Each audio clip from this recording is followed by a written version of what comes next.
Now that we got the engine all set up and power washed and cleaned, we're gonna let that dry for a while, and we're gonna bring the E36 out, and we're gonna power wash that engine bay, and we're gonna let that dry. And then we can start doing some seam seal.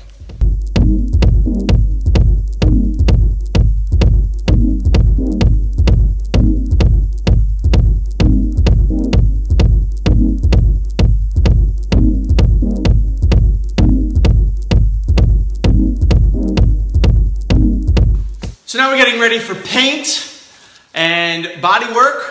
So I wanted to make sure that all the other cars were covered, and you can see behind me that I've covered my other cars. This is a Norton clean dust shield type plastic wrap, and it expands after you take it out of the box. It's got 400 feet, which is good for tons of cars, tons of projects. It clings right to the car, which is pretty cool. It's called Norton 06728, and let me show you how it works. Basically, it just rolls right out. You pull it over the car, and then you fan it out, and that's it. Pretty easy.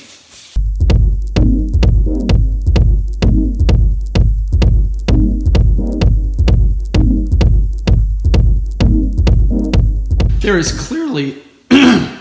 clearly a lot more masking that needs to be done in this engine bay. And the removal of some parts that I still need to get to. But this is just a rough cut. As you can see, I just taped a little bit here around the edges. And I do need to mask all around under there and some of the screw holes. But I do need to do body work, okay? As you can see, there is some body work that has been done here in the past. I need to clean this up a little bit. I need to clean up some of my previously shaved, removed bracketry. And then I need to seam seal. That's coming up too. So there's still a lot of activity that needs to happen on this before I lay down any paint. So we're talking about body work, we're talking about seam seal, and then primer before I can do any type of paint and clear coat.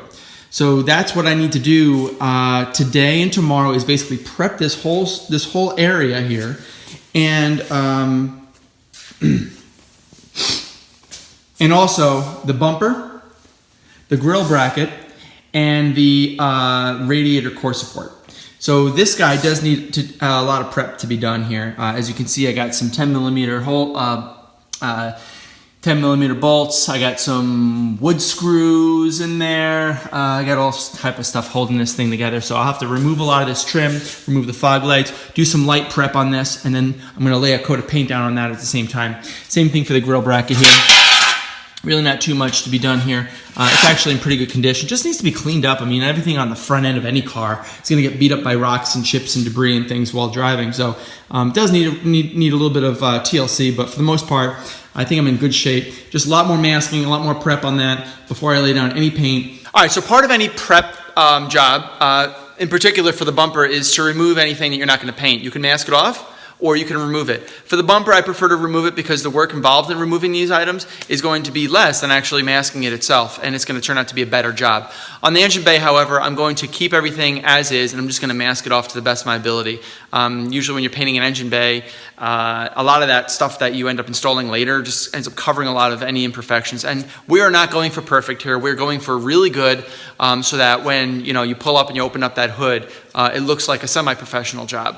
I am not a professional painter. I'm not a professional bodybuilder or body work, do body work. So I'm getting better every time that I do it. But overall, I'm just trying to do the best I can. So I removed this lip. I kind of like this front E36 M3 lip. I like the design. I like it squares out the front of the M3 a little bit. So we're gonna end up painting this guy as well, like a SEM trim black paint. Give it a couple coats of primer, then paint, and then when we put it back on the super white front M3 bumper that we're gonna repaint, it's gonna really pop. I think it's gonna make it look really good. So what we'll do first is we'll clean it up, then we'll sand it lightly with some 400 grit, and if there's any burrs or anything, I mean, the bumper's in good condition. These two pieces are already in very good condition. So it's not gonna require a lot of body work to get it back up before we paint it. But I do want to make sure that there's no rock chips or things like that, so I will be putting a light coat of body filler where it's needed, and then sand it off, and then prime over that. So that's the plan for both of these parts. The core support will not require that. It will require some seam sealer, and the engine bay will also require a little bit of body filler, a little bit of seam sealer, a little bit of primer, before we all go into paint at the same time tomorrow.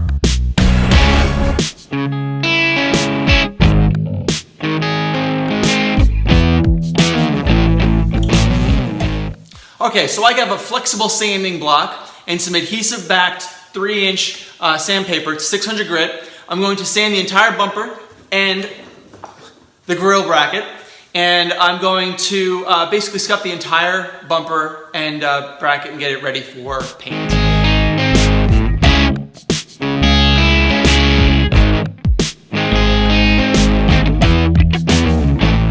So now what I'm looking to do is I want to apply body filler to the parts. And I have what's called Cleansheets. You can get it at repaintsupply.com. Now these are really cool. These are like basically really thick pieces of paper and a notepad. And anytime, and this one's bad, so I'm going to rip this one off, but anytime that you wanted to start a new sheet, basically rip this off, and you're good. Now, I believe that there's like a couple hundred sheets here. I'm going to open up the Bondo. I'm going to basically take a little bit here. And yeah, I'm using a screwdriver because it's easy. And I don't have anything else at the moment. But more importantly, it's really easy to clean a flathead screwdriver. So it's no big deal for me to do that. Here's my hardener. Squeeze a little bit of the hardener in. That's probably good. Maybe a tiny bit more. This is a fast set time Bondo. So I only have 15 minutes of working time once I get it all mixed up. So now I'm mixing it up. I don't have much time to apply. So let me actually not use this anymore. Let's clean this up. Wow, look how clean that is. I used to use pieces of cardboard and put it on the table, but that really was a pain in the ass. So now I just use the Cleansheets, and it really works pretty well.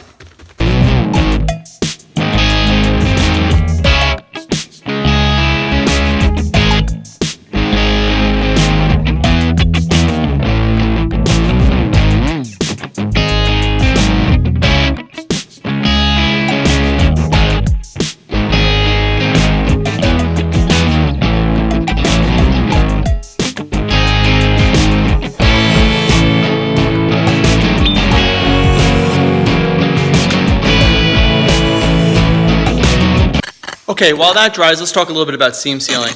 I use the 3M seam seal. It's actually my favorite type of seam seal. And they have brushable, they have sprayable, they have all different types. I got a little quart of the seam sealer, and we're gonna end up brushing it on with whatever brush I think I might have. And we'll end up just seam sealing everything that we can in the engine bay. There's nothing to do on the bumper or the grill. So we're just gonna end up working on the engine bay for the seam sealer. So this is the 3M seam sealer I was talking about. I think it's a gray, but it's a 08656 or 08656. This is a really good seam sealer. I got some brushes too. These are some foam brushes, although I think that they're gonna either disintegrate or just not be powerful enough to seam what I want. But let's open this up and let's get all of the metal welds that I welded, and let's get them all seam sealed. It is disintegrating, the foam brush. Foam brush won't work. Okay, take two. Brushable seam sealer. We have a regular paintbrush. This is good from Lowe's. It's not better. It's not best. It's good. And we're gonna just basically just brush the seam sealer. Kind of cake it on a little bit, right? Over the welds.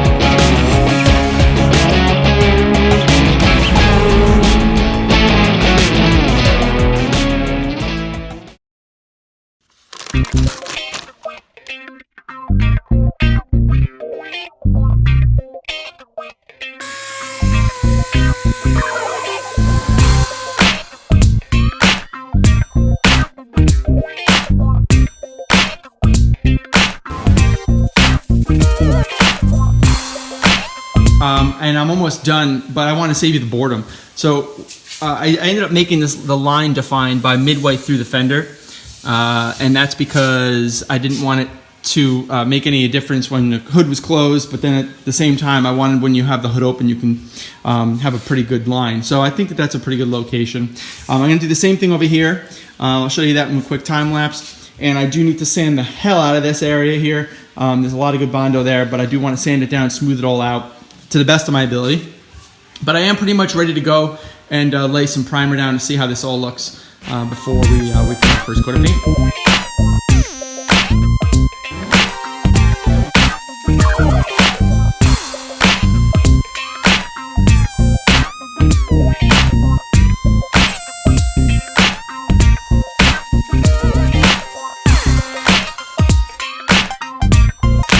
We did some of the sanding already. I didn't use a face mask because we were just doing it at a low speed and I had pretty good ventilation, but now I'm going to be doing some heavier sanding in the engine bay, and I'm just going to try to get all that big Bondo off and get it smoothed out. So now we do need a mask. This is a 3M mask, so I use that for painting and Bondo work. From here on out, all we need to do is sand, prime, and then we're ready for paint. So I know I said we're ready, but now we are very close. So let's do a quick time lapse and see where I'm going.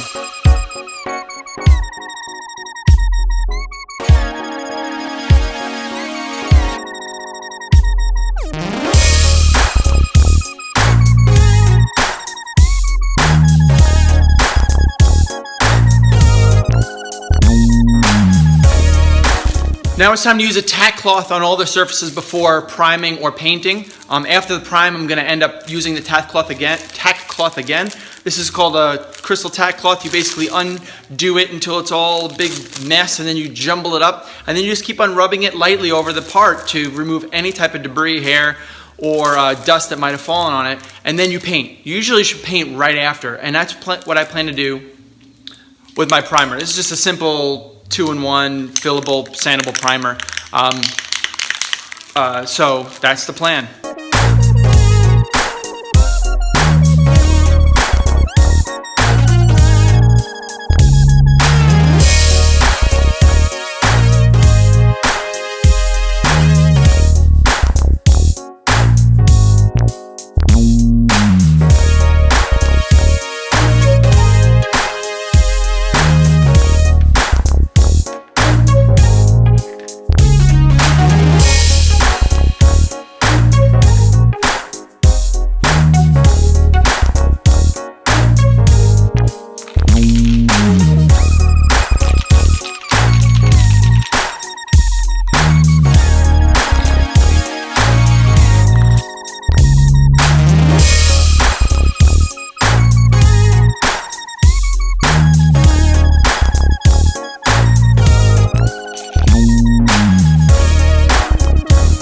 Let's talk painting and prep real quick.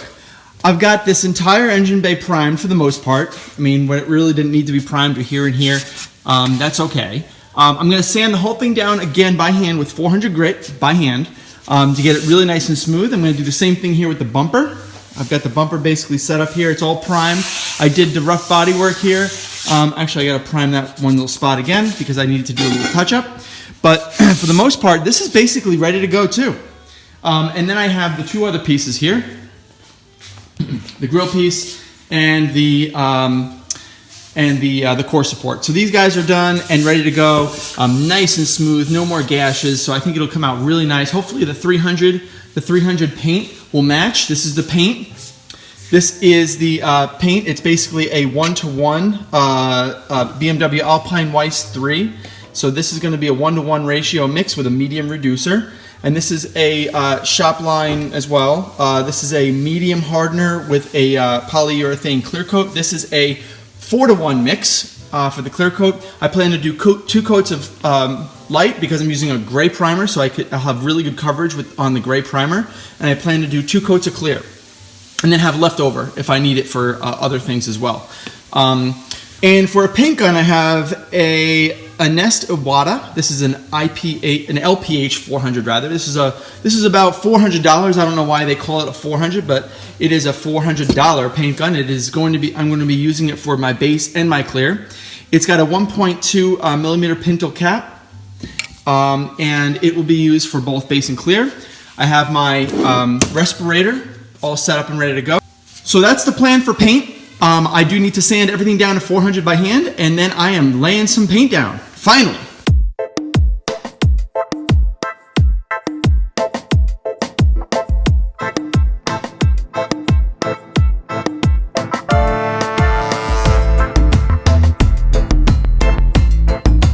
So I have my paint. It's a 300 Alpine White to match the existing color on the M3. This is the paint, okay? It's basically 1 pint. And I also have my medium reducer. This is a 1-to-1 mix. If you can see, I have a little bit of a measuring thing here, so that allows me to easily dumb it down and identify you know, how to hit my 1-to-1. Basically, whatever line you fill it to, you got to double it with the other. So you get exactly the same amount of each in that container. So I'm going to start off easy. I want to mix this first, right? Mixing. Slowly mix it because there are different densities of chemicals in this paint. And you want to mix it up to make sure that everything is homogeneous or homogeneous. Mix it slowly and evenly. And then we're going to pour the paint. The amount of paint that I select is going to be somewhat arbitrary. It's going to hit a line, and then I'm just going to double it for the other. But I'm just going to pick a volume of paint that I think is appropriate for this job.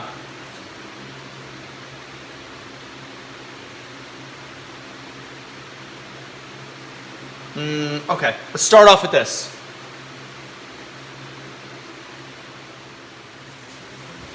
And now the rest with the reducer.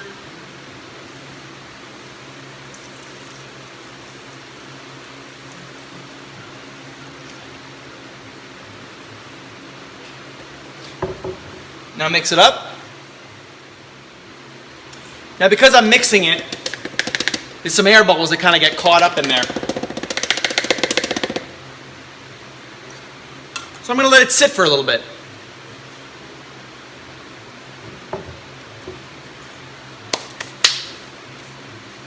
That's it for now.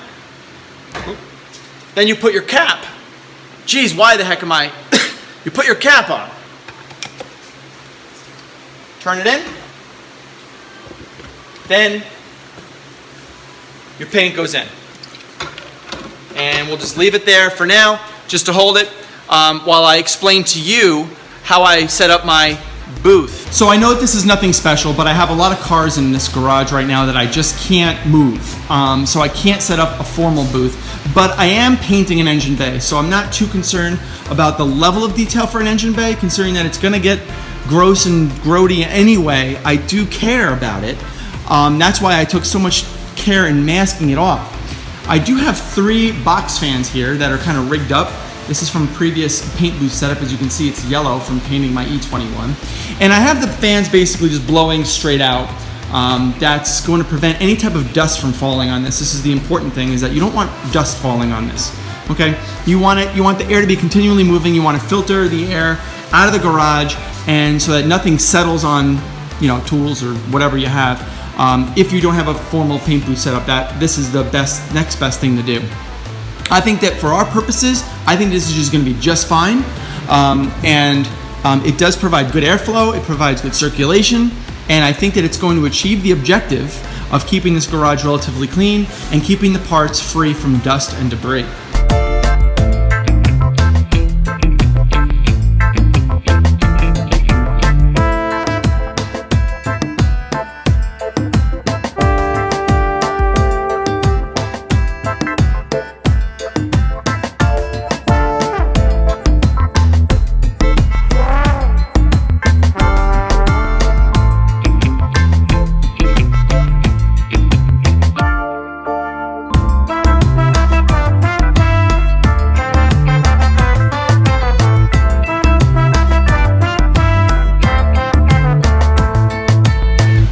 After the first coat, not so bad. You got to put a very light coat on for the first coat. Got to be a very light coat. You don't want to go too heavy.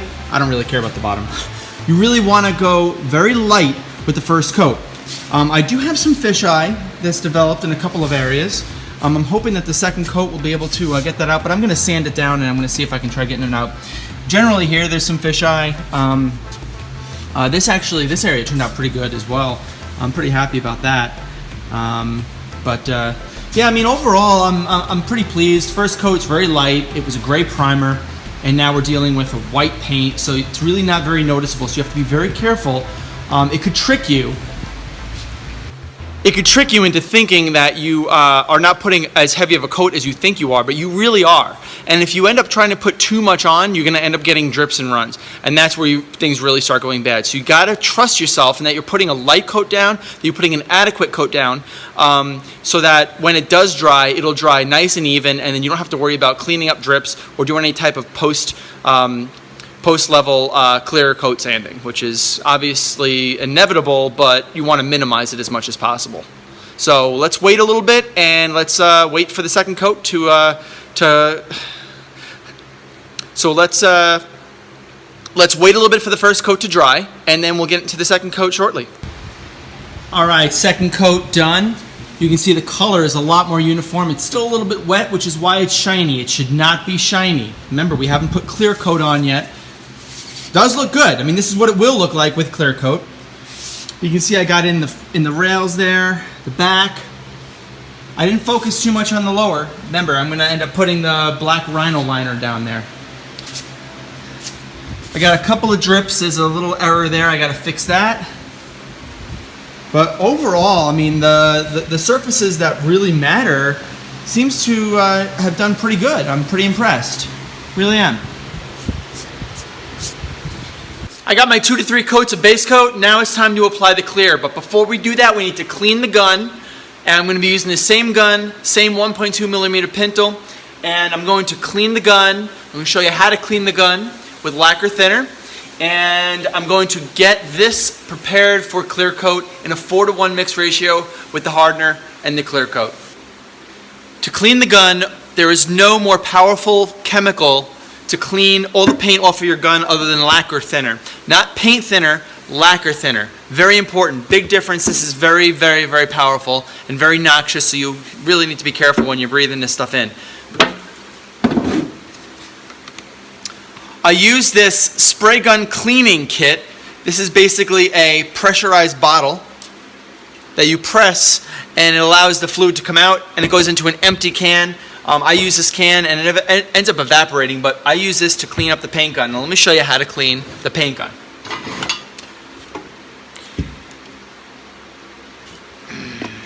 This guy, right? This guy comes out, garbage, right? Unscrew this. This guy unscrews. Okay. Clean, clean. Careful when removing this. It is spring loaded. No need to clean the spring or the back, but you do need to clean the pintle or the pin. And of course the gun.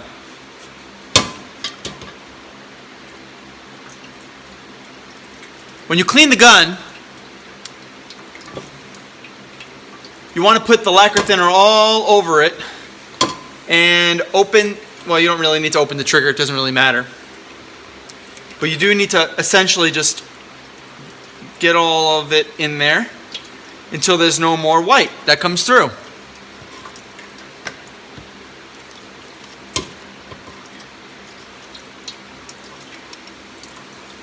And I think I'm pretty close. All right. Clean this little area here inside. So we'll come back to the gun. Clean this guy. Front and back. Oop, if you drop it, that's okay. When cleaning, it's important to have a nice clean cloth on you in order to ensure that the unit is dry and free of debris. Got a little brush in here, clean out the little holes. All right. Remember, we're going to be putting clear in after this. So let's give this another little washout.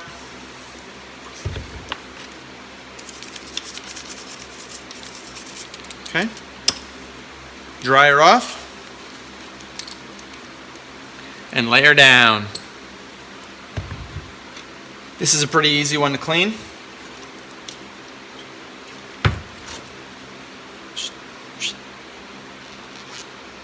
Make sure that pintle is nice and clean.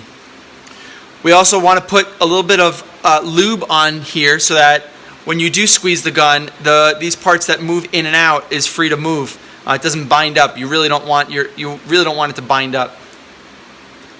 And finally, this guy.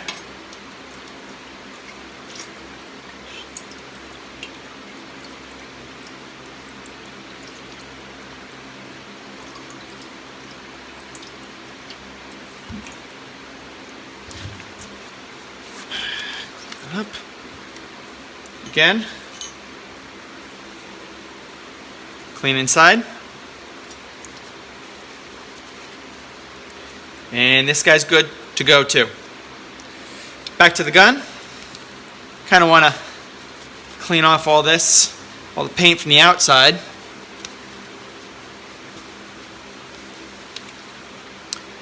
Inspect.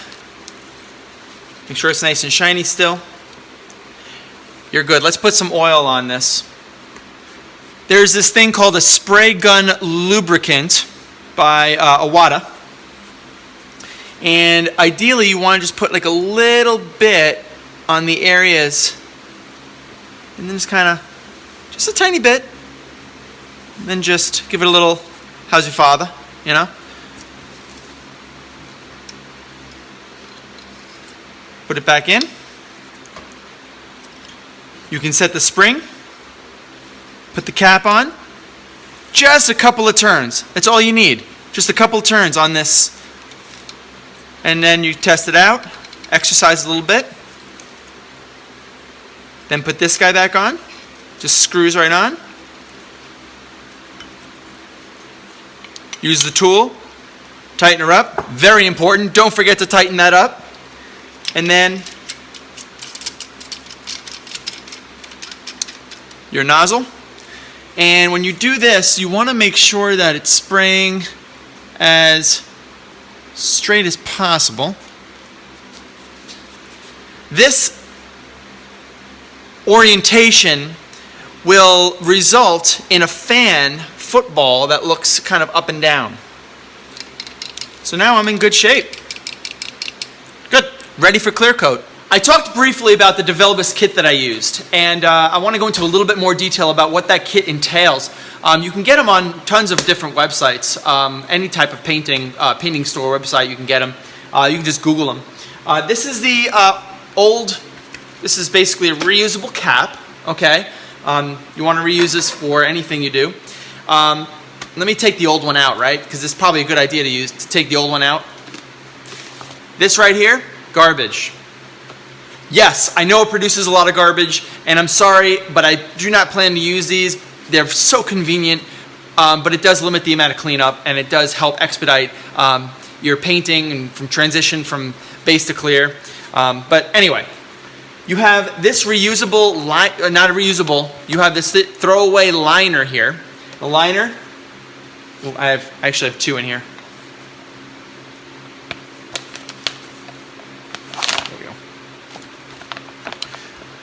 A disposable liner fits right inside. You can see the markings right there. You have your screen. Talked about the screen earlier. Screen goes over here. Your cap comes right on top and it snaps into place. I'm not going to snap it. And then if you want to basically just make your paint, mix it up, and then just let it sit, because you're not ready to paint, or you did the paint in the clear coat and then you want the clear coat to sit, then you could just put a cap on it, just like that, and you can store it for later use. Now, obviously, you don't want to wait a day. You want to wait just a couple of hours, no more than that. But and then you have a little filter here. This little filter goes inside your gun. So right in here, you just take the filter and you just stick it right in there. It's a nice pressure fit, but it's like the last blockage of any type of contaminant before it goes out the nozzle onto your part. So that's a good thing to do too, but that's part of the Devilbiss kit. So essentially all you need to do is fill, mix, set, and then you put the cap on, go like that, and you're good. That's basically it. So it's really convenient, but it's not very user-friendly.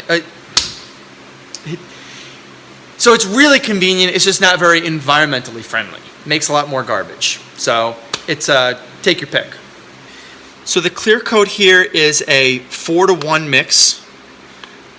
Okay, so whatever number you use, you have to use 4 times that for the other. It's 1 part hardener, which is a medium hardener, to 4 parts Clearcoat. So we're going to end up putting most of this in here because we're going to end up sealing it when we're not using in between coats, but that's going to be the plan.